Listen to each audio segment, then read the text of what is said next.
तो मेरे भाइयों कैसे हो सभी, आशा करता हूँ सभी अच्छे होंगे और अच्छे से मन लगाकर पढ़ाई कर रहे होंगे। तो मेरे भाइयों मैं आपके लिए लेकर आ चुका हूँ प्रश्नावली 4.2 class 10th math question number first का 5th क्वेश्चन। क्या दिया है? गुणनखंड विधि से निम्न द्विघात समीकरणों के मूल ज्ञात कीजिए।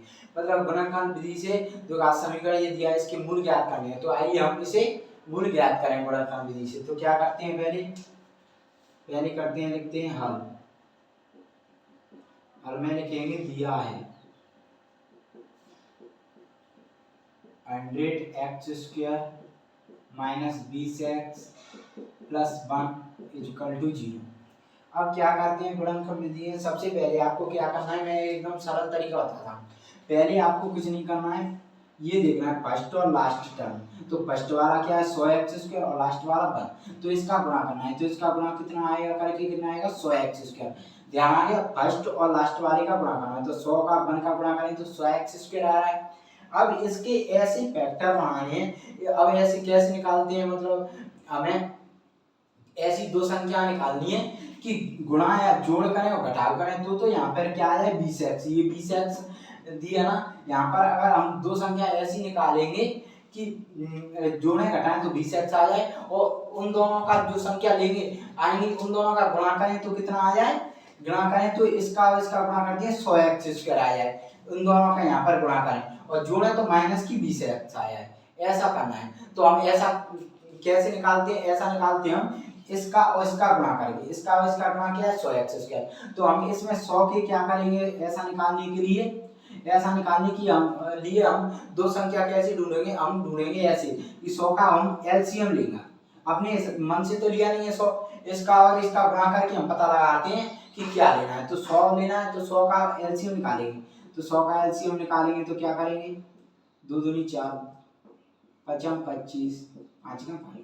तो ये 100 के क्या निकल गए, ये अभाज्य गुणनखंड निकल गए। क्या 2 गुणा 2 5 गुणा 5 अभाज्य गुणनखंड। अब इनमें से चारों में से ऐसी संख्या देखनी है दो जो जोड़ें और घटाएं दोनों को आपस में, तो 20 आ जाए, और दोनों का गुणा करें तो क्या आ जाए 100x²। इसका 100 का और 100x² यहाँ पे लिख लो, ठीक है, ये आया।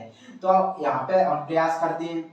तो क्या है 2 गुणा 2 ले यहाँ पर और 5 गुणा 5 ले, दो संख्या लेते हैं, दो फैक्टर कर लेते हैं। यहाँ पर दो संख्या ले ली, यहाँ पर इन दोनों का गुणा दो संख्या ही तो बनी, एक संख्या दोनों में से। तो 2 दूनी 4, 5 25, तो 25 4 29 25 में से 4 घटाए तो ये नहीं बन रही है। अगर हम ऐसा कर ले 2 गुणा 5, और इधर क्या है, ये 2 गुणा 2, या हम कैसे लिख सकते हैं 2 का घात 2 इंटू 5 का घात। और यहाँ पे 2 है, इधर 5 ले ले हम, एक इसका गुणनखंड, और इधर 2 गुणा 5 कर ले तो ये कितना आ जाएगा 5 दूनी 10 और 5 दूनी 10, 10x तो है ये।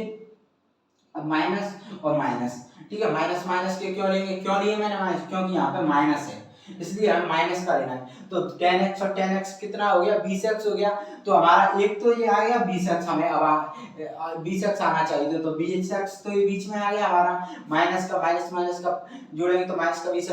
अब गुणा करेंगे इन दोनों संख्या का, तो मैंने क्या कहा था 100x² आए, इसका और इसका गुणा करके 100x² आना चाहिए, ये आना चाहिए। तो देखो 10 टाइम 100 और x वर्ग आए, ये माइनस माइनस क्या हो जाएंगे प्लस हो जाएंगे। गुणा करेंगे तो क्या हो जाएंगे, ये प्लस हो जाएंगे माइनस माइनस, और ये हो जाएगा 10x²। समझ में आ गया होगा आपको।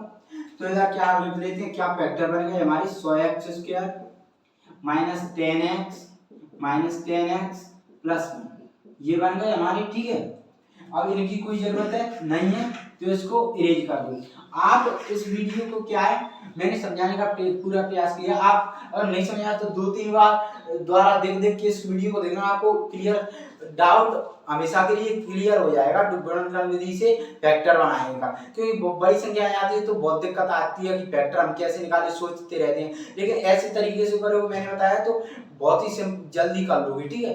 तो अब क्या करते हैं, यहाँ से कॉमन लेंगे 10x कॉमन आ जाएगा मेरा, यहाँ से दोनों में से 100 में से। तो यहाँ पे 10x कॉमन लिया तो ये 10 टाइम 100 होता है, तो यहाँ पे 10x बचा, 10x, और यहाँ पे क्या बचा 10x माइनस 1 बचा माइनस का, ठीक है, प्लस का 10x ले लिया। यहाँ पे अब क्या ले सकते हैं हम, माइनस का 1 कॉमन ले लो यहाँ पे। तो माइनस का 1 कॉमन लेंगे तो माइनस का 1 कॉमन लिए तो माइनस तो हट गया, तो ये प्लस का 10x बचा इधर, और इधर क्या बचा माइनस, इधर है तो अब इस इधर प्लस का वन है तो माइनस प्लस क्या है माइनस, तो माइनस का वन माइनस का वन इक्वल टू में 0। अब यहाँ से क्या करेंगे 10x माइनस वन, एक तो 10x माइनस वन कौन सा आ गया ये वाला, ये बीच वाला 10x और माइनस वन ये वाला, और इसे 0 के बराबर कर दो। अब कौन सा इसमें से एक कॉमन ले लो तो ये आ जाएगा 10x minus one equal to 0, 0 के समान कर दो दोनों को।